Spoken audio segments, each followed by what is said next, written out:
Hi guys, so today I'm going to be talking about synonyms, and this is basically where we have two words that can be used in the same context. So this lets us use more words and use a better range of vocabulary, and allows us to kind of show off to our examiner that we know lots of different words and can apply them to different situations. So the point of this live, I'd like it if you could maybe write in the comments and use some of the synonyms I mention in the broadcast, and I'll correct your writing, tell you how successfully you use them, and maybe give you some tips on other synonyms you could use in place of the word you chose. So to begin, first off, I'll start with the easy ones. So good, as an adjective, we could say football is good, but this would be quite a low band answer because it's quite simple, it's quite basic. And so instead of good, we could say compelling, brilliant, top notch, excellent, wonderful. And this will show our examiner that we have a good range of vocabulary and we aren't just using the same word over and over again. Because if we were to keep saying things are good, we're not really showing off our skills and we're not really showing off the amount of vocabulary we actually know. So to move on to the reverse, bad, we can use phrases like dismal, inferior, second rate. And second rate is, I think, a particularly good phrase because it's quite informal. And I think this would be particularly good in the spoken mode. So if you're speaking exams, I think this would be particularly good because it sounds quite casual, quite conversational. And, your examiner would be quite impressed because it seems like something a native speaker might say. But if you're writing, I would tend to use more formal expressions like dismal, inferior, inadequate. And so I think understanding when to use certain synonyms and which one applies in a certain context. So understanding if you should be using quite formal vocabulary or informal vocabulary to say the same thing. I mean, second rate and inadequate both mean bad. They both mean the same thing, but kind of the turn of phrase inadequate is quite formal, whereas second rate is a bit more informal. And I think understanding when and where to use these synonyms, I think, is what they're looking for, because in writing task 1 and writing task 2, you're marked based on your ability to respond to the task. So hi, Mohammed. I've just seen you join the call. Welcome again. I think I've seen you in some of the other ones.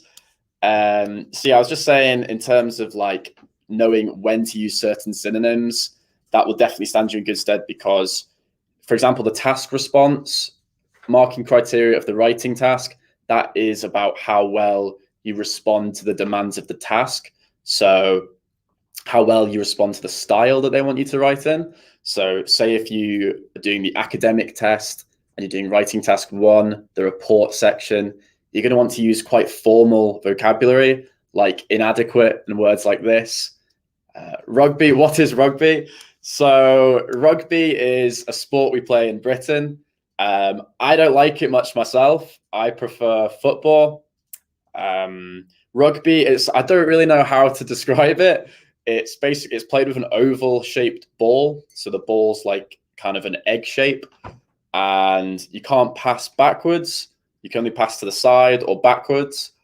And you basically have to try to run through people and touch the ball down at the end. But you've got to be very strong, fit, and fast. And I've always been quite skinny, so I've always been terrible at rugby. But I do love football. But that's why I've said rugby's bad. I'm obviously quite biased, but that's just my opinion. So yeah, I think just if you can, so as I was saying before, if you're writing very formally, you're writing an essay, like a report, then it's definitely better to use more formal vocabulary. Whereas if you're speaking, you can say second rate, sounds quite informal, something that, a regular guy might just say.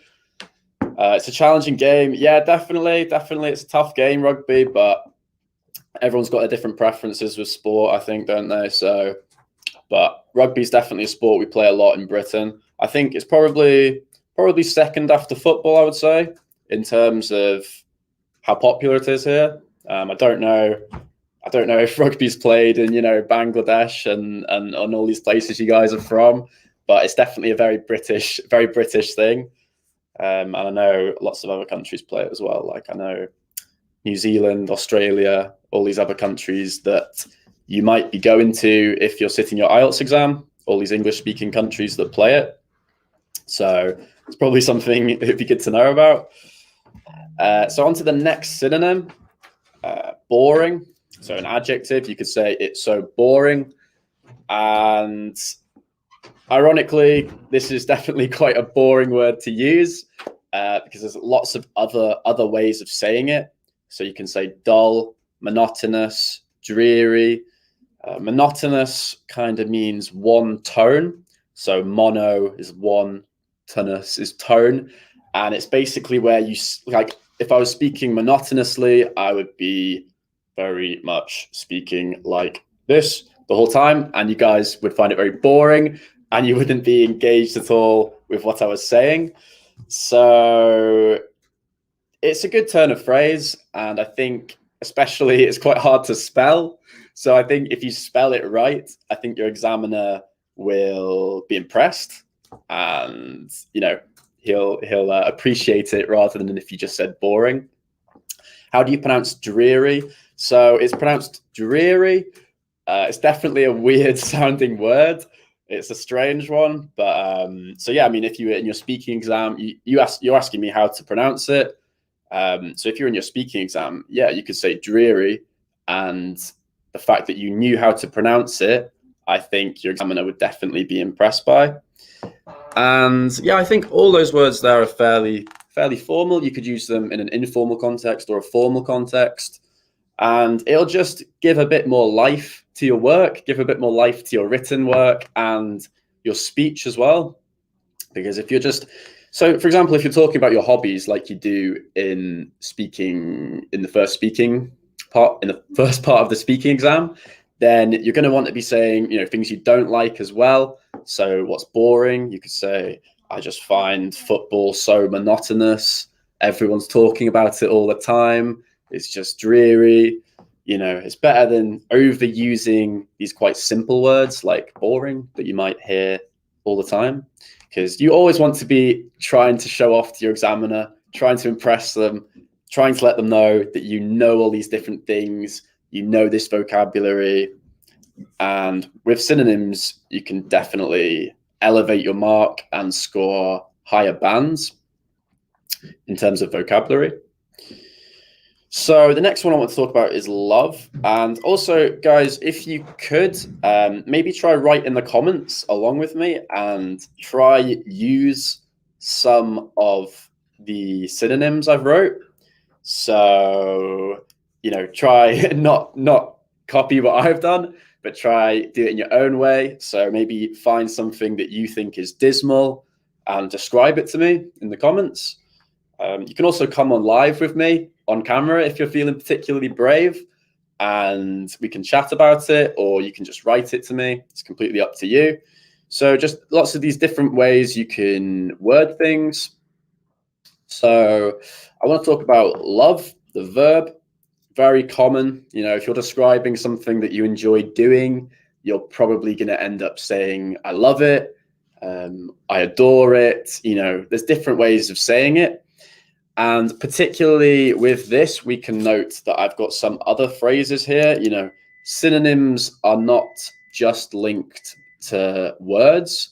You can also say, you can have different turns of phrase for meaning I love it. So you can say, I very much appreciate it. I am passionate about it. And this, it's using different words to mean the same thing. So it's different words, but operating in the same context. And it shows that you just have a big range of your vocabulary if you can, not just use these simple turns of phrase, and you can use these phrases that are a little bit more niche, a little bit more higher band, if you will. So on to really. Now, as good as you guys were with your English when you spoke to me last week, a lot of you guys tended to overuse the word really. And that's because there's so many situations in English where you're going to find that you want to use this word. So if you're saying, I really enjoy it, I really loved seeing you, there's so many times when you're going to want to say this word. But if you overuse it, especially in speech, I think you're really going to limit yourself in terms of your band. And there are different ways to say really. I mean, you can say like, I extremely enjoy it, for example, or you can just completely flip the sentence and make it so that you don't have to use the word really. So you can say, I really enjoy it. I find it immensely enjoyable. It's an exceptionally enjoyable activity. It's incredibly good fun. It's just different ways of saying the same thing. Dekla, welcome to the chat. Just moving on to the next synonym. So this is to describe. Now, I think this is probably one of the most important ones I've covered so far, just because in your written work, you're definitely going to want to know these, because writing task 1, you're asked to describe something, report on something, and you could write, to describe this data, I would say whatever. And you can use different words other than describe, because describe is quite basic. So you could say to portray the data, to depict the data, to illustrate the data, to outline the data, and it'll just make your answer seem a higher band response, and show that you can adapt your language and use different words in the same context. So on to explain. And yeah, guys, feel free to write anything in the comments if you want to just ask me something generally. If you want me to explain rugby again, anything you want, I can answer, because I think even though I'm covering something, I think a good reason for these lives is purely just to interact with a native speaker, and someone who has quite a like normal British accent, because there'll be all kinds of different accents that you hear in your exam. You could get Australian accents, you could get very British accents, you could get Manchester accents, which is a quite strong accent we have in the UK. And so I think it's good to just listen to native speakers regularly. And so to explain, we can say that in numerous different ways. We could say to interpret, to elaborate on, to elucidate. Now, elucidate, I think, is a particularly good one, because you don't see it too often, and I don't really see other people use it, but I do tend to use it quite a lot in my essays, because it's just a good turn of phrase, something a bit unusual. And if you're a non-native speaker and you're using words like elucidate, that's definitely going to impress your examiner. So I think elucidate, I think it comes from Latin lucidus, which means light. So it's basically about, if you want to shine a light on something, explain the effects of it in more detail, and, shed light on something, which is an idiom we have in English. So you can also say to clarify the effects of climate change. Clarify means literally to explain in more detail. You could say to explicate the effects of climate change. And, to explain is quite basic. A lot of people will know it, but less people will know elucidate. And just make sure you're using them in the right context. You don't want to overuse really complicated words for no reason. But I think if you can try to fit in some of these more complex words, more complex elements of vocabulary, I think you'll stand yourself in really good stead for achieving high band responses. So the next one I wanted to talk about is happy. So this is obviously one you're going to use a lot, especially if you're describing your interests. You know, what do your hobbies make you happy? You could say pleased, delighted, elated, ecstatic, jubilant. And I think one thing that's important to mention here is synonyms. Like all words, all synonyms can mean very similar things, but they're not sometimes the exact meaning of what you want to say. So for example, happy and jubilant they are synonyms. They do mean the same thing. Like if someone said they were jubilant and someone said they were happy, I would understand them both times. But jubilant seems a bit more intense. Jubilant kind of means really happy, whereas pleased means, kind of happy, quite happy. So Gomez, good to see you again. You ask, how do you pronounce this word gobbledygook and the synonym of it? So gobbledygook, I mean, honestly, I don't think I've ever heard anyone say that in a long time. But yeah, it's quite an informal phrase. You know, you might, if you use that in your speech, I think that would be quite a good phrase to use.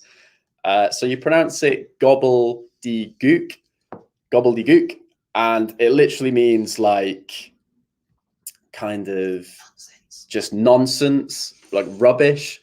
You know, if someone's talking gobbledygook, they're just spouting rubbish, basically.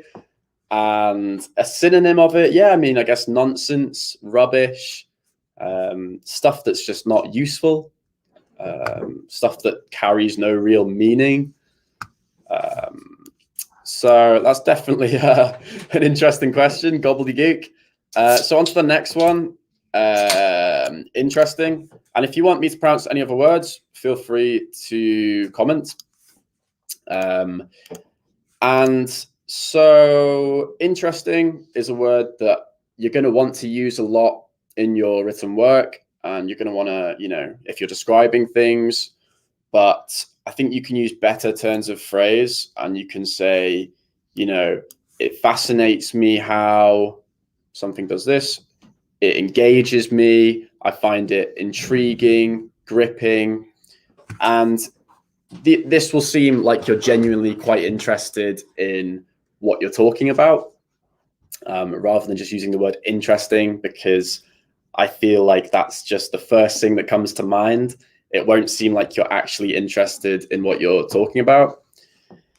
So yeah, it'd be better to say something fascinates you, or something grips you, something engages you, rather than just use interesting.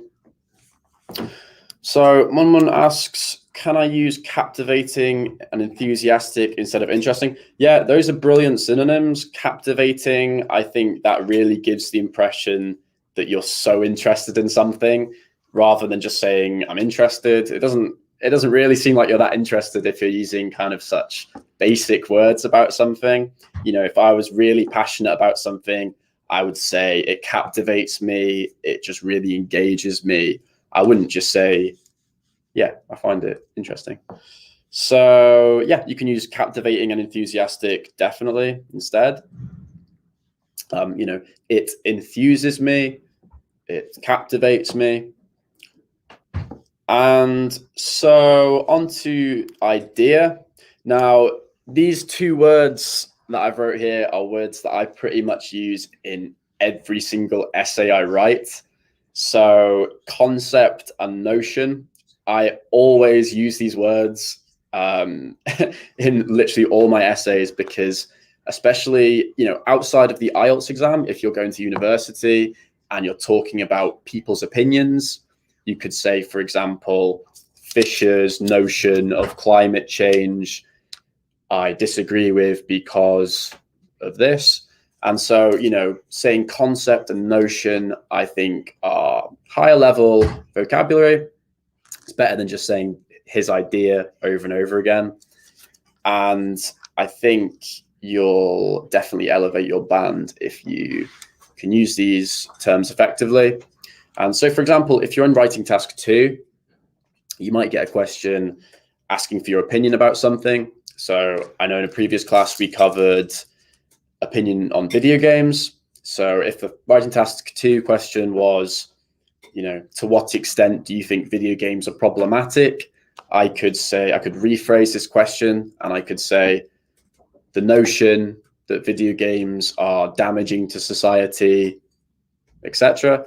So I think it's definitely a good way of kind of getting someone's opinion and rehashing it and saying their opinion, their notion, their belief, their concept, instead of overusing basic vocabularies, because that's what synonyms are all about, allowing you to say things in new and interesting ways. And so important is definitely another one that we must consider. So I could say this is an important issue, but I could also say, I could rephrase it slightly and say, this issue is worthy of consideration. This issue is vital, critical, crucially important, notable. And I think you're always going to want to be saying something's important, but it's just such a basic word to use. You'd be a lot better off using a bit more intense vocabulary that really gets your opinion across better. Because I think a lot of essay writing is arguing your opinion, and you want to use quite emotive vocabulary when you're arguing your opinion. You don't just want to say, I think we should change our social policy because these issues are important. That doesn't really get across how strongly you feel about an issue. You could say, this issue is critical. It's vital that we change something. Crucially important. This issue needs consideration. And I think these are just different ways of, saying the same thing. And guys, if you want to come on live chat with me, that would be great. And, we can try speak in synonyms and say some of these things back to each other, make our own sentences using synonyms. So if any of you guys would like to just try use some of the synonyms I've wrote here, that'd be great, because, I think you'll really improve the quality of your written work if you can demonstrate that you can say the same thing in a different way. And so if people don't have any other questions, I'll be doing another live later today. But I wanted to definitely cover synonyms first, because you're graded on your vocabulary, your level of vocabulary, your range of vocabulary, how correctly you use vocabulary. And so if you can have a strong grasp of synonyms, you'll be able to just really show off to your examiner that you have a strong range of vocab and you can say things in lots of different ways. And so definitely these ones I've picked, I think, are particularly useful for essay writing. There are some more informal ones that I think are better for speech. So for example, top notch here, that's something that's quite informal, but I think it lends itself to spoken language more, because if I was to go up to my friends and say, your performance was wonderful and excellent, I think that would be quite strange. People might think that's a bit weird. So I think top notch is a bit more normal, a bit more relaxed. I could go up to my friend and be like, your performance was top notch. And that kind of shows how that's more effective for spoken, in a spoken context rather than a written context. So if I was writing, I definitely wouldn't say, that was top notch, because it just seems a bit too relaxed for written language.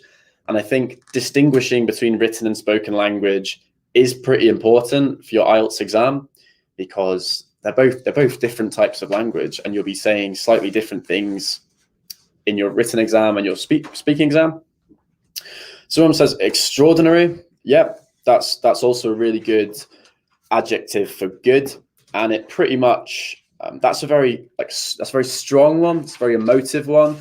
It does mean good, but it kind of means that's really good. Like that's amazing. That's extraordinary, and so that I think gives a bit more weight to what you're saying and makes you have more of a stronger opinion, I would say.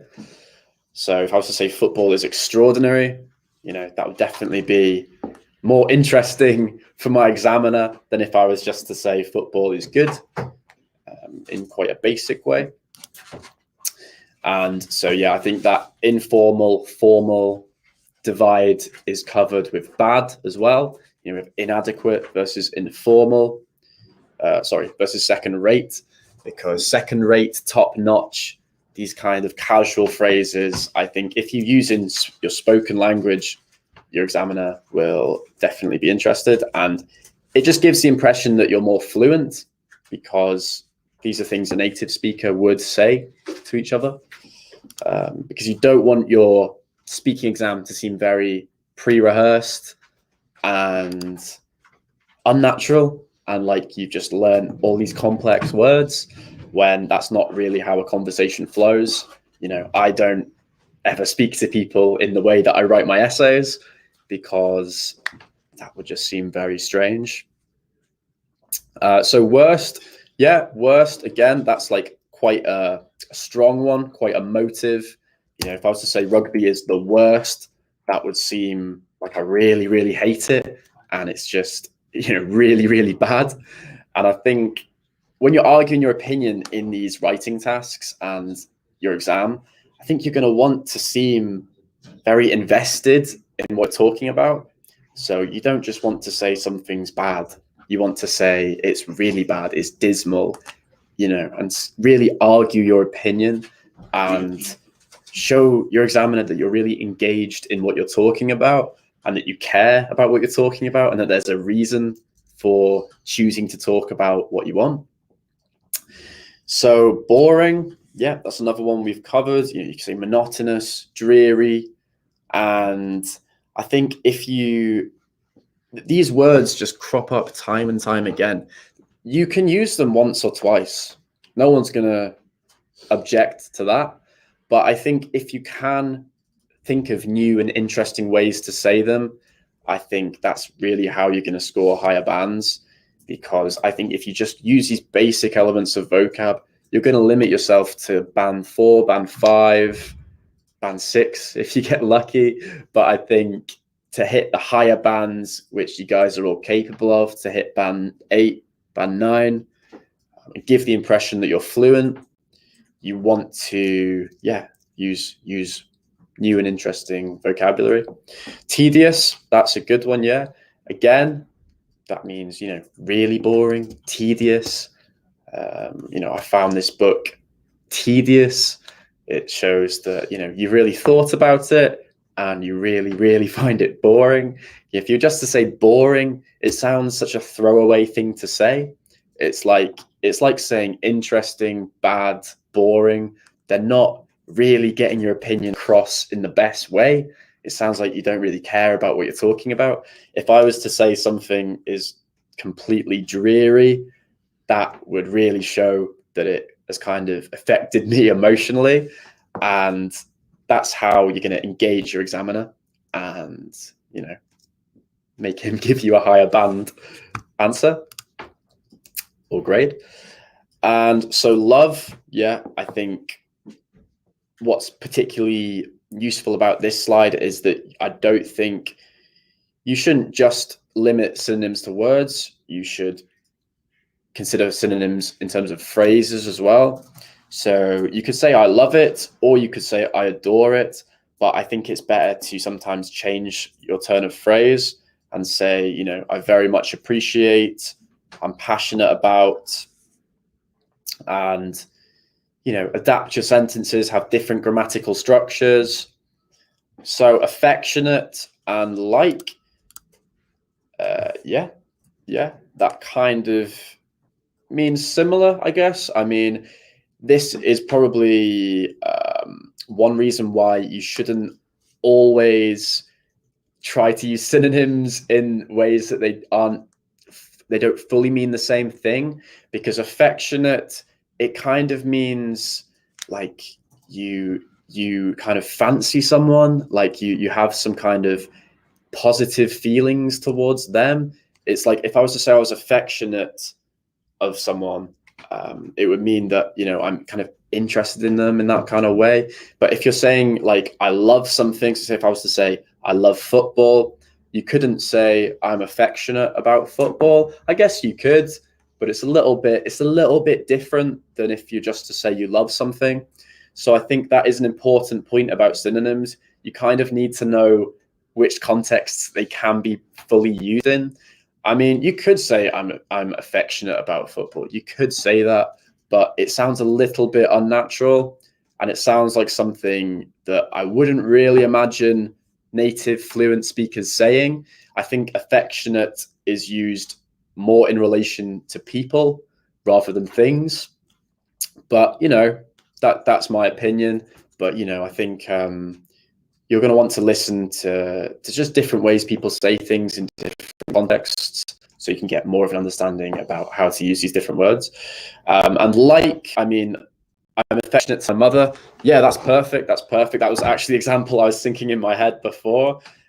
So, you know, with people, I think you can be affectionate towards them. But, you know, it's not a direct synonym in a way, because if you see your answer there, Munmun, you couldn't really say I'm love to my mother, if you understand me. It's not a direct synonym, but they mean similar things, I think. And you know, it's about adapting your sentence with different grammatical structures. So you could say I love my mother, or you could say I'm affectionate to my mother, and that's really good because you've changed it grammatically from just I love my mother, and you've added the word to, which is a preposition. So prepositions are about where something is in relation to something else. So if you're saying you're affectionate to my mother, you're saying that, you know, you're affectionate towards her. And I think having a preposition like to is good because it shows a bit more of an understanding of grammatical structures and shows that you can, yeah, adapt your sentences, say things in different ways. Yeah, I'm passionate about, you know, different ways of saying the same thing. And so on to really, and this is definitely one that I think will, if you keep using the word really, I think it will show that you're not a native speaker. You know, I think this is something that a lot of non-native speakers and people learning English will use really over and over again, because there's just so many situations that could require it. There's so many different contexts where you're going to want to say really. So, I mean, if you're arguing your opinion in an essay, you're going to want to say, you know, I really strongly believe this. And it's fine. It's fine to use it, but you don't want to overuse it. That's the problem, because this is really something, I mean, I'm using it myself a lot as well, but, you know, for the purpose of your exam, I think this is something that your examiner will note as something that non-native speakers do a lot when they don't have a strong vocabulary, or, you know, a really wide vocabulary. I think if you say it in different ways, that'll definitely do you well. What if I don't use really at all? I mean, yeah, that would be great, because, you know, it's not the most impactful word. If I'm hearing someone say really, you know, they could be like a band 2 level of English. You know, it's something that just everyone knows it. And, you know, your exam doesn't last too long. I mean, for your speaking exam, I think you have 11 to 15 minutes typically. So that's not a lot of time to show your examiner that you know all, like to show your examiner your depth of knowledge of all the English you've learned over the years and years of your English. You have 15 minutes to show it. So I would try to use words that will impress them. You know, you could say, I find it immensely enjoyable, bit of a different turn of phrase. I think it would be difficult not to use really at all, if I'm honest. You can use it once or twice, but as long as you're not saying it over and over again and you're just like hesitating and you're like, I really, really enjoy it because I really think that it's really good. Like, you want to just be using a different range of vocabulary. And I think that's just the point of this lesson, basically. That's what synonyms are. It's saying things in different ways that will impress your examiner. But yeah, if you cannot use really at all, that'd be great. But if you use it once or twice, that's more than fine. Just try not to kind of overuse them. And yeah, you're basically putting your hand up and saying to your examiner, I don't know any other words except really, so I'm going to keep saying it. And I think that is definitely going to lower your band. Because yeah, if you look at the marking criteria, I'm going to do lots of videos on marking criteria, by the way, at Mozart Publishing, because I think if you understand the marking criteria and you know what they're looking for, you can really just adapt your responses and kind of try game the system in a way and get the highest marks you can get, because yeah, marking criteria is quite specific, and one of the key elements of marking criteria is vocabulary. So if you're using a big, wide range of vocabulary, you're going to score more highly. So to describe, as I covered this before, I think this is something you're going to use in your written work. So I think, you could say, if you want to describe data, there's other ways of saying describe. Your question could be, describe the following graph in your own words.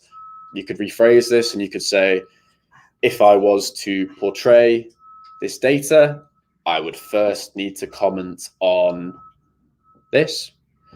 And I think, portray, I know I use that a lot in essays. If you're talking about someone's opinion, again, like before, so say if I was to say, Mun Mun portrays how you shouldn't use the word really, or Mun Mun depicts how he's affectionate to his mother, I think that would kind of show that you have a good range of vocabulary, because these are they sound nice. These phrases, they sound strong. They sound like, sorry, Mama says, we use depict and illustrate for showing some figures. Am I right? Yeah, exactly. If you're showing figures, I think illustrate is a really, really good word. And I think it just really gets across what you're trying to say. If you want to illustrate something, I mean, illustrate basically means to draw something, really. So you're using it kind of metaphorically, which is really, really good. So, you're not literally drawing something. You're kind of painting a picture of it in someone's head and kind of, explaining something in a different way.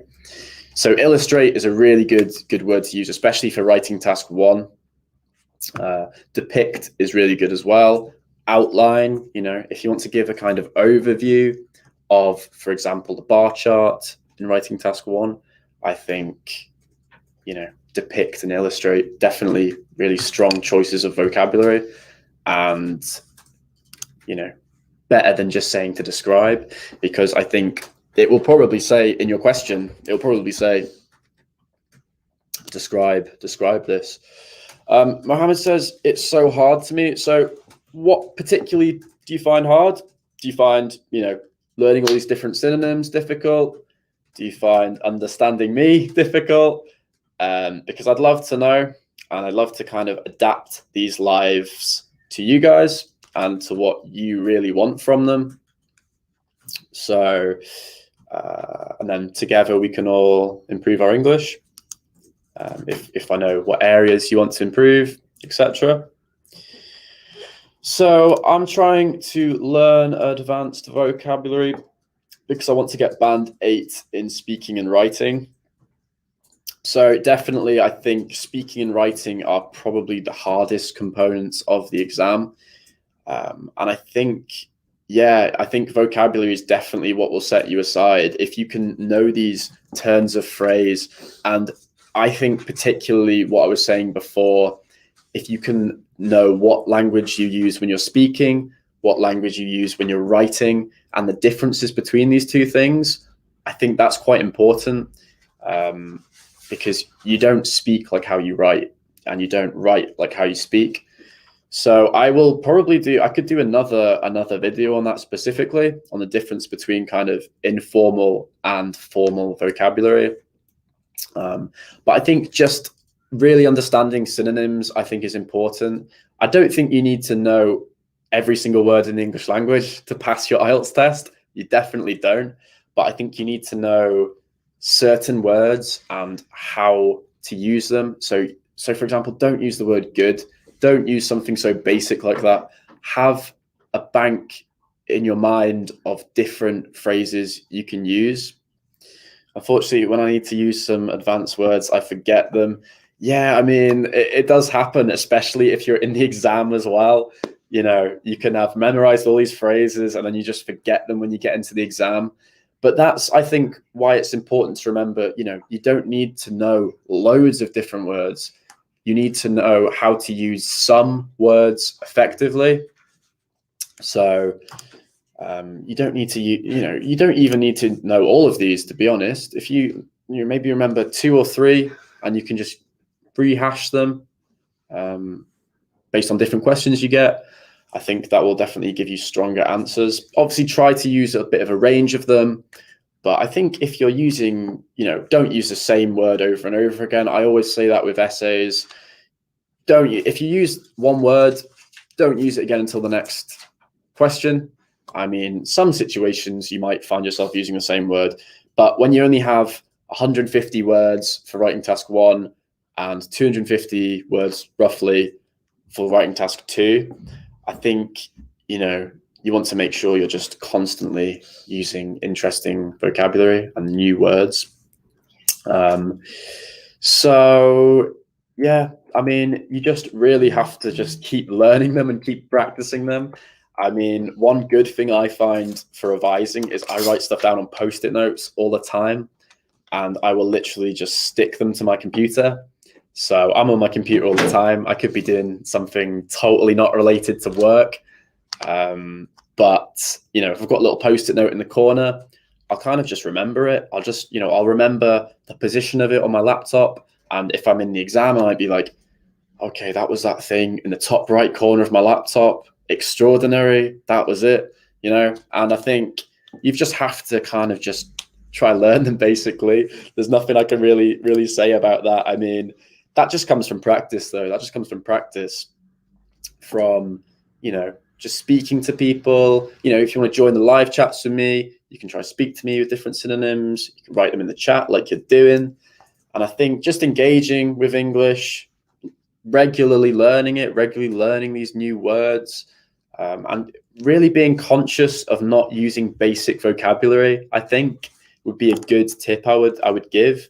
So if you find yourself speaking to someone and you notice you're saying good, you could even record yourself. And if you notice you're saying the word good again and again, try not use it and try say, okay, next time I say the sentence, I'm going to use compelling instead. And I think that will just kind of reinforce to you that you need to not use simple words. Nice idea. I'm going to try it. Great. Yeah, give it a go. I mean, it works for me. Obviously, everyone's different. Everyone learns in different ways. But I remember at school, I did history, and there's always so much content to learn for history. There's all these dates, and in 1936, this one little thing happened, but in 1938, this other thing happened. And there's always this stuff you had to learn. So if I was putting Post-it notes on different places on my computer, I feel like you can really associate the position of things and you can remember it more. But that might just be me, but it's definitely an idea for you to try. And I think, recording yourself speaking, like maybe just record yourself speaking about your hobbies, listen to it back, you send it to me if you want, and I can tell you what you did well, what you did not so well. And just be conscious of synonyms, be conscious of overusing basic words. I think that's probably the most important thing you should take home from this lesson, because if you want to score highly, if you want to get higher bands, you just have to know a range of vocabulary. So the ones I've selected here, I think are particularly useful for your writing and speaking exam, and they're phrases that you're gonna find you need to use. So yeah, describing data, explaining things, elucidate. I think definitely try to get this into your essay. It's a great little word. And really just, I feel like, carries the full meaning of what you're trying to say. Because in English, we have this phrase, shed light on. And if you can imagine, it's a bit like shining a flashlight on something. So something's in the dark, you shine a flashlight on it, you suddenly see what it really is. And I think that it's a very nice metaphorical kind of phrase, to shed light on something. And if you're saying that in your speech, I think that would be a very good thing to say. Metaphors are sometimes a little bit informal. So if I was speaking to someone, I might say, I want to shed some light on synonyms for you guys. And if I was writing, I might say, I'm interested in elucidating the process of learning synonyms. I'd be a bit more formal, use some more fancy sounding words, because like I said before, elucidate, it's got its roots in Latin, with the idea of light and like looks. And I think it's just a good turn of phrase. And in English, for some reason, we tend to find Latin quite fancy. So any words that are from Latin, I think your examiner will be impressed by, and it'll seem just like a good thing to say, especially for your writing exams, when you want to appear really formal and concise and like what you're talking about. And happy, we've got different scales of synonyms as well. It's important to note, you can start off with pleased. It's quite kind of, it's like you're kind of happy, you're a bit happy, and pleased, yeah, it's okay. That's kind of what pleased means, like, yeah, it's all right. But then jubilant, that means like you're elated, like you're so happy, you're ecstatic. So demonstrate, to explain, to demonstrate, yeah, that's brilliant. That's exactly what it means, to demonstrate the effects of climate change, to explain the effects, to explore in more detail. Demonstrate, definitely strong vocabulary. Clarify, explicate, I think that's a particularly good one. I tend to use that in my essays quite a lot, because if you were to read my essays, if you were to read 3 back to back, I think you could tell that it was me who'd wrote them all, because I do use the same phrases. But that's fine. Everyone has their own style of writing. But I've just kind of learned some of these words over the years of writing, and it's kind of like a tried and tested method, like a tried and tested structure of how to kind of form an argument. So I regularly say, I want to explicate this, I want to elaborate on this in more detail. And I use these phrases over and over again. Interesting is definitely one that people overuse a lot. Definitely one I've actually been responsible of overusing quite a lot. I remember in my first year of university, I'd always say, this is really interesting. And to be honest, half the time I probably wasn't interested in it. I was just using it as a kind of throwaway word to just be like, oh, this is interesting, without really exploring it in more detail. And it just sounds quite elementary. Does it really interest you? Probably not. If you're just saying it's interesting, it's quite low level.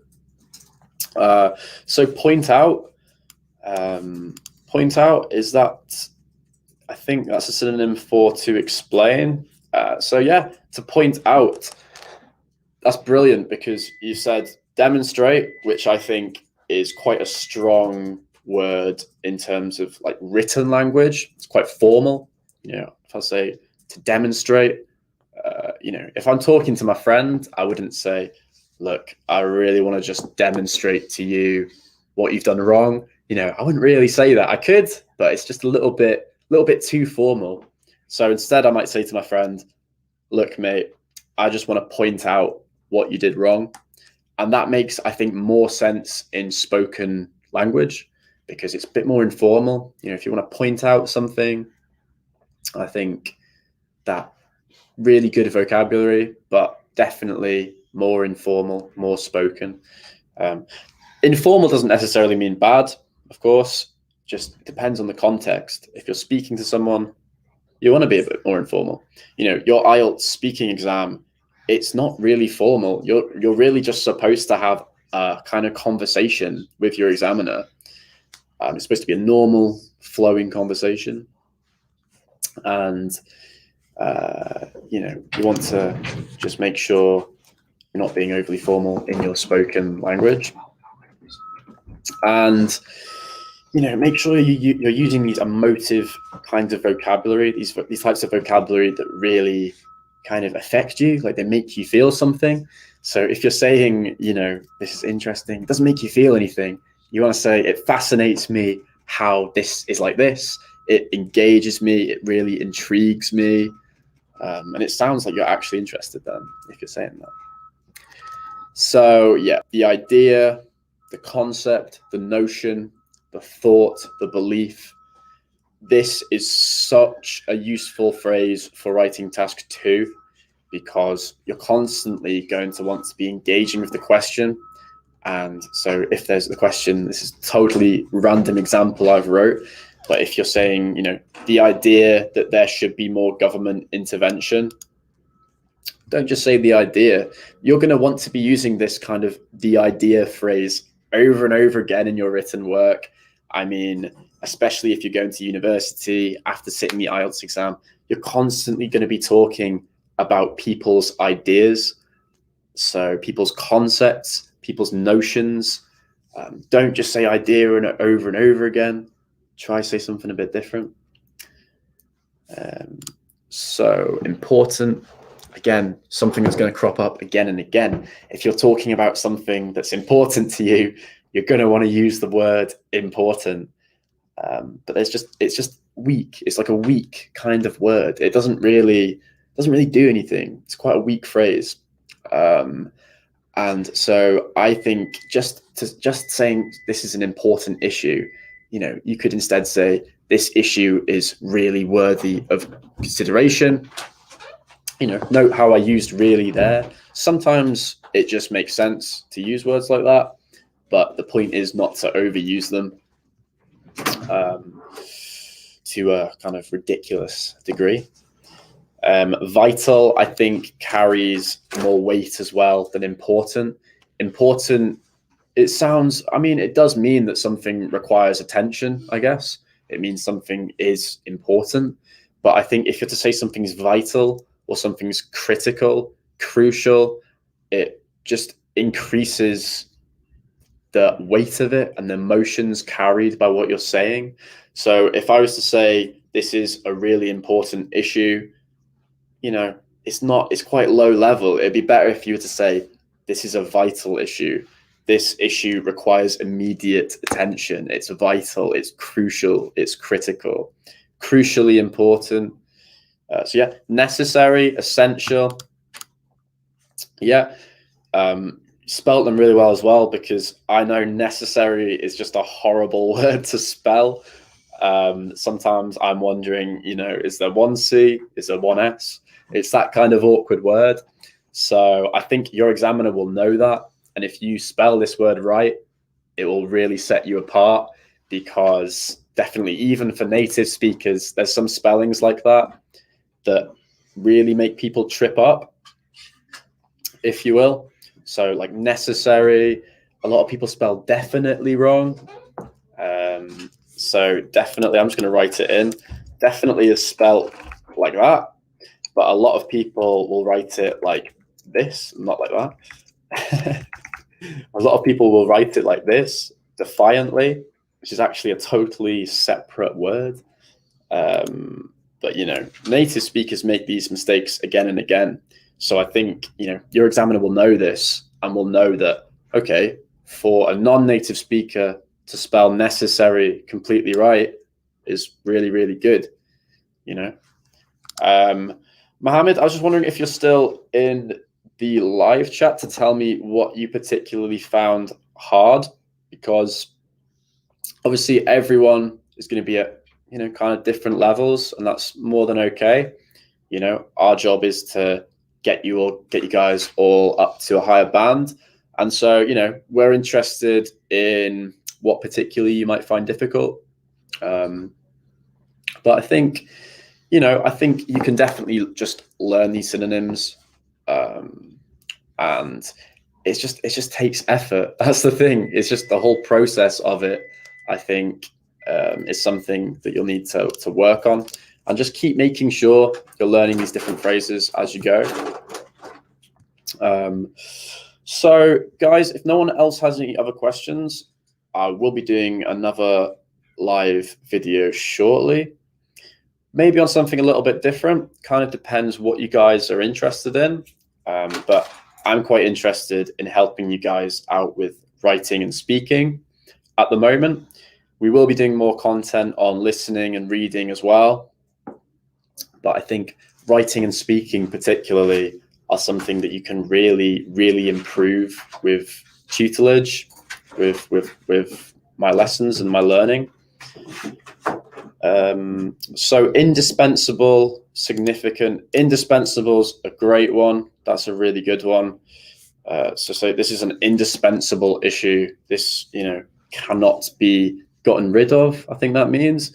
So to dispense something, I think, is to get rid of it. If it's indispensable, you can't get rid of it. And it's definitely a strong word. I don't hear that word too much. Quite formal, maybe associated more with written language. I think you can kind of get, you can say the word indispensable. I'm not saying you can't use some things speaking and some things when you're writing, but I think definitely showing your examiner that you understand the context is important. So Mayata says, please help me with the linking words. Yeah, I'll definitely cover linking words. I'll do another live later on linking words, particularly if you're interested.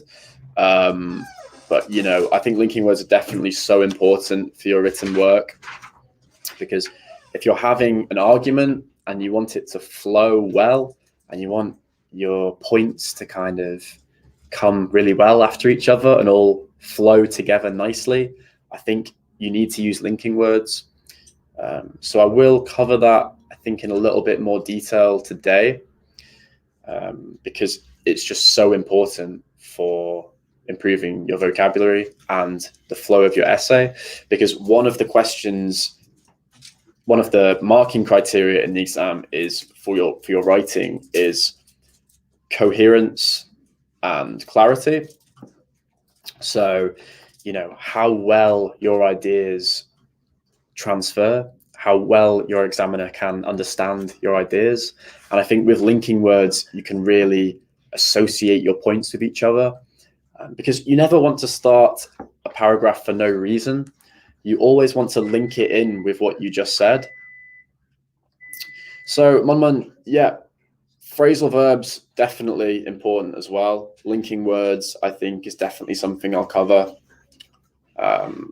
because it just really improves the quality of your writing. So, if you're trying to back up your points, say you've just said a point on how bad video games are for society, for example. I don't know why I keep using that example, but let's say you say that, and then you give a point for it, and you want to give another point for it. You could say, furthermore, additionally, in relation to this, and then start your next point. And just literally just using these very simple, short linking words, I think, can just help your essay flow so much better. and let your examiner understand, how your ideas link together. And then, if you're counter arguing, you can say conversely, on the other hand. On the other hand, again, quite informal, so maybe better for spoken word. If I was to say, on the other hand, I don't really think we should do that. It's quite an informal context to it. So what does overwhelm mean? I've heard this several times in English series. So overwhelm, yeah, it's a strange word, overwhelm, because usually when you have words like overwhelm, you can say underwhelm, you can say or just whelm, if you know what I mean. So for example, the phrase understate and overstate, you can say state, you can just say state and understate and overstate. But with overwhelm, you can say underwhelm, but you can't just say whelm. You can't just say I'm whelmed by something. You have to say I'm overwhelmed or underwhelmed. And that's just English for you. It's just a bit strange sometimes. But overwhelm literally means to be kind of, it's hard to describe it without using the word, but it kind of means to just be totally kind of ill at ease with everything, like stressed out and unable to process things. So say if I was to say these synonyms, there's too many of them, it's just really overwhelming. I can't learn any of them, there's too many, it's overwhelming me. And that kind of creates the idea that you're just stressed out, it's too much, which hopefully is not the case. But yeah, underwhelm as well means that something, overwhelm, explosion of emotion. Yeah, so it just means it's just a really intense kind of emotion for you. So yeah, if you guys have any more questions, that would be good. I've just been told that whelm is actually a word. I didn't know it was a word. I mean, it's kind of quite it's not something you would hear people say. I guess it might technically be a word. You might be able to find it in the dictionary, but I don't think it's something that you'd really hear people say. It means to submerge or bury. To submerge or bury, whelm. Fair, okay. Well, that's not the same as underwhelm or overwhelm. So, I mean, my point kind of stands because whelm doesn't mean what overwhelm or underwhelm mean. If I was to say whelm in the context of overwhelm and underwhelm, I might think whelm would mean to be just satisfied. You're not underwhelmed, you're not unsatisfied, you're not overwhelmed, oversatisfied.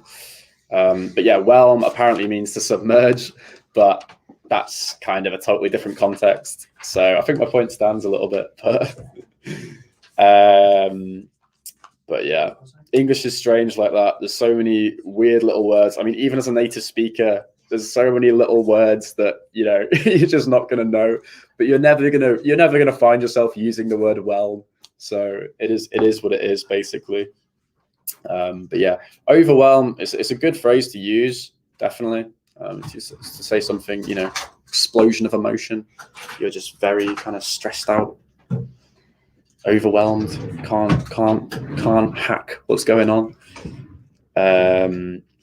But yeah, I think I'm wondering if you guys have any more questions on synonyms or linking words. I think synonyms and linking words are quite related to each other, because you can have synonyms of linking words, if you understand me. So if I was to say furthermore, additionally, moreover, that's all synonyms of the same thing. Basically just means, no problem, we got to new things, yeah. Exactly. You can't, but that's the thing. I mean, even to pass your IELTS exam, you don't have to know every word ever.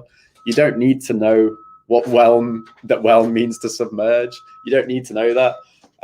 You just really need to know these set phrases and be able to say them in different ways, So you will definitely need to use the word important. It will just come up. You're going to be describing something. You're going to need to use the word idea. You know, if you're writing in these writing tasks and you're talking about a point of view, you're going to be definitely using these words, and it's about saying these things in ways that are going to get you a high band score. But, you know, I try to select words that I think will crop up. If you're giving your opinion, you're going to be saying something's bad, something's good. Boring, you know, describing things, your feelings towards things. Make sure you just do it in slightly quirky kind of ways, newer ways. I'm wondering, is there any other words you've heard in series that you kind of don't understand the meaning of exactly? Because I know series can sometimes be, you know, set in America as well. So it's like there could be some different turns of phrases that we don't use in the UK, but they do use in America. But obviously, just to be aware of this, I would say is enough, because if you're sitting your IELTS exam, you know, you could be looking to study or work in any English-speaking country. So, you know, you could be going to Australia, Canada, even America, you know, England. You could be going to all these different places with all these different accents and different phrases and ways of saying things. So definitely, I think watching series is for me personally, when I'm trying to learn Spanish, because I learn Spanish as a second language. And when I'm trying to do that, I find that if I watch series, especially with subtitles, it really sinks in, and you're learning, but you're also chilling out as well, because you're also just watching something, but you're just kind of learning and processing things at the same time. And so in that sense, you can, you know, still be working and relaxing at the same time. So it's quite an effective way of language learning, I think. What series was that in particular, Munmun? I'm just wondering, like, was that, was it an English series? Was it, you know, what was it? I mean, I don't know if you guys have seen Peaky Blinders, but that's really popular English series at the moment. It's very traditionally English. It's set in, I think it's set in like 1930s Britain. So like industrial period of Britain. You know, people wearing flat caps and all this, very kind of stereotypically British and English. And they've all got quite different accents in it. So I would honestly recommend watching Peaky Blinders just as a way of language learning. It's a really good series as well. But I think what's good about it is the different accents it has in it. Because I've seen, you know, listening exams, for example, that have people with Scouse accents. So Scouse, if you didn't know, is what we call the Liverpool accent in the UK. So that's obviously where we are based. And, you know, I think being aware of these different accents, I think, is important, because Scouse can sound completely different to, you know, if you go 200 miles south, well, not even that, if you go 50 miles, 100 miles south, people are all going to sound so different. So I think you don't need to know completely how everyone talks, but I think learning English in a few different accents, I think, is really important, especially for your listening exam, because the same words can sound so different. You know, in America, here we say water, or sometimes we say water. We kind of miss out the T. So, you know, if the Queen was speaking, she would say water. But if I'm speaking, I would probably say water, like that. So if you were listening to me and you didn't know my accent, you might think I'm saying war or something without the T. And in America, for example, they say water. They say it like that. So there's all these different ways of saying it. I do apologize to anyone's American. I probably just really offended you. But, you know, everyone's got different ways of saying these things. And it's just important to be aware of that, because the same word can sound so different depending on who says it. Because I would say English is one of the most diverse languages in terms of pronunciations and accents. And So, for the purposes of your IELTS speaking exam, it's more than fine to speak with an accent because everyone else does in England anyway. So everyone talks with different accents. So there's no problem using, for example, an Indian accent. There's no problem with it as long as you're speaking English. And I think that's important. So yeah, phrasal verbs I will definitely be covering as well. I think if you guys, I'll let the stream go on a little while longer, but I think I would definitely be interested in exploring linking words with you guys, drawing up a little PowerPoint, coming back at maybe 4 p.m, so about an hour and a half. I understand that might be quite late depending on your time zone. So if you're not available for it, it will be recorded as well on our MPub IELTS page. But yeah, I think linking words and synonyms, two of the most important things for achieving a high band for your vocabulary. So there are a few marking criteria, of course, like there's, coherency, vocabulary, grammar. And so vocabulary is just one area of it, but they kind of tie in with each other because in order to be coherent, you need to have a good range of vocabulary, and be able to link your ideas together. So they all kind of tie in together. But I think definitely if you can be aware of marking criteria and what they're looking for with your vocab, what they're looking for with your grammar, I think you're going to be achieving higher bands. Because to achieve band 9, you're going to have to use really complex vocabulary and you're going to have to use these synonyms. There's no getting around it. You're just going to have to learn them and be able to use them depending on the situation. And, just constantly surround yourself with native speakers. Come to the lives. Come on the live with me if you want. By the way, anyone can do that if they want to. Jump on the live. We can have a chat about anything you want. It doesn't have to be related to IELTS because literally just speaking to a native speaker can really improve your English. So Kandaka says, can I join? Yes, you can. I'll just quickly put the link in the description.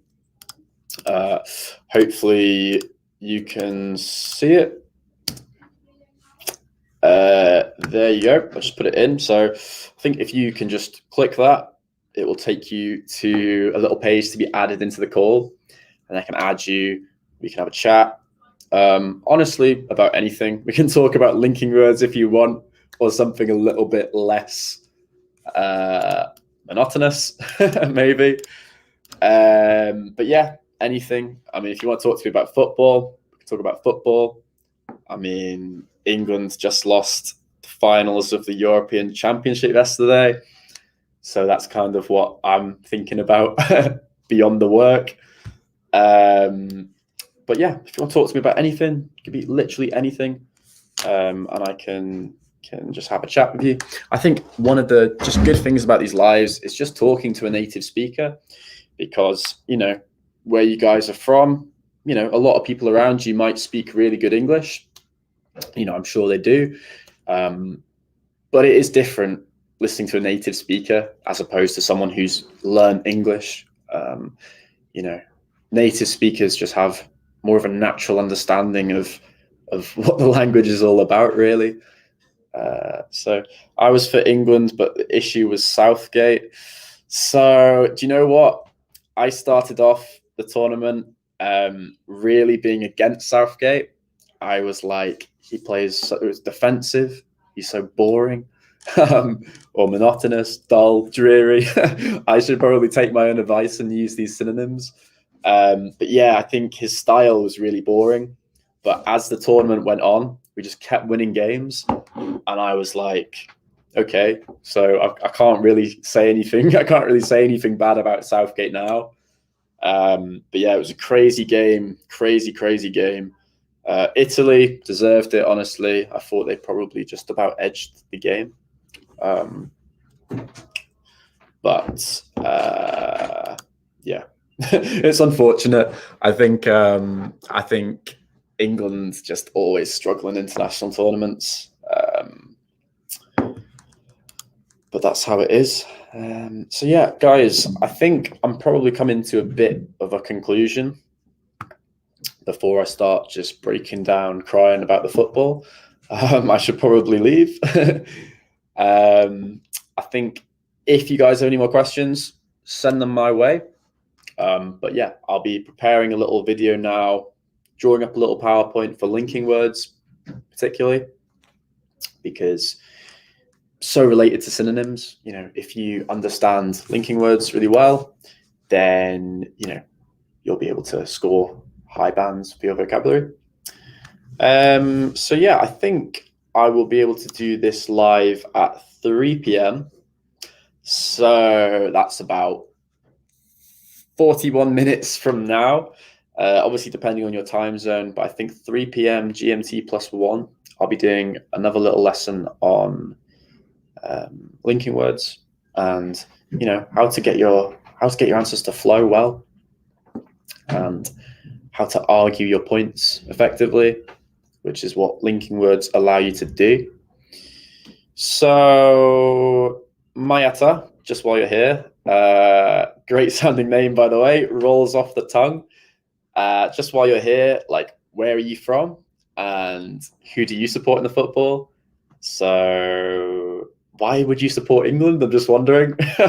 Because we're such a boring team to watch. If I wasn't English, I don't think I'd be supporting England. I don't think I'd even be watching them play, to be honest with you. But that's just me. But yeah, I think definitely I'll be talking about linking words a bit later. Because I think, when we start writing, if we can have a clear structure of what we're going to say, and if we can think, okay, we have this idea, link them together, answer the question really well. I'm from Senegal, and I support Liverpool. Sadio Mane. I support Liverpool as well. So you're in safe hands here. Sadio Mane, thank you so much for him. He's an amazing player. I love Mane. He didn't have the best season this year. He wasn't great. I don't really know why. I feel like maybe coronavirus affected him a bit. But yeah, he's an amazing player. So fast, so speedy, bends the ball really well. He's just an amazing player. And also he's got a really amazing backstory. Like, I was reading some stuff about him and, it seemed like he really came from like a really poor background. And then he just made it big as a footballer and, supported all his family financially for like decades. He gets, I would think, maybe £150,000 a week or something like that. So pretty crazy, but the guy completely deserves it. Yeah, guys, if you want to just have like a general chat with me, that's fine. If you want me to shut up about football, you can also tell me that. And just, have a back and forth chat with each other. Liverpool team was exhausted. Yeah, I mean, I think Liverpool, we have quite a kind of high energy style. So with Klopp, our manager, he wants us to be constantly running at people, pressing people. And I think sometimes that can lead to us getting injuries and stuff like this. I know in the game against Everton last year, we had a lot of injuries. And Van Dijk got injured for like months and months. And yeah, that was pretty devastating. But hopefully next year, they'll all be fit. Guys, if you don't have any more questions, or if you've got some questions, chuck them my way. I'll stay on the call for another few minutes. But I will leave before 3, just because I want to draw up a little PowerPoint for you guys about linking words and just show you how to effectively use them in your written work. You typically use them more in writing. I guess you can use linking words in speech as well, but definitely when you're structuring an argument, it's important to use linking words. So, guys, I think I'm going to end the broadcast there. I'll be back at 3. So about 37 minutes from now, I'll be back. Hopefully it's not too late for you guys, because I know time zones can be a bit difficult sometimes. But yeah, I'll see you all in 40 minutes, hopefully 37 minutes. And I'll drop a PowerPoint. We'll go through linking words. We'll look at how to answer writing task 1 and writing task 2 by using your linking words. And yeah, I think that's really crucial for your writing and important in achieving a high band for your, what's called is task achievement or task response for writing task 2, which is about how well you answer the question and how effectively you present your argument. So cheers for joining the call, guys. I will see you in a few little minutes. So go make yourself a coffee, make yourself a tea, and then I'll be back in a little bit talking about linking words, phrasal verbs as well. So yeah, thanks for watching, and see you in a little bit.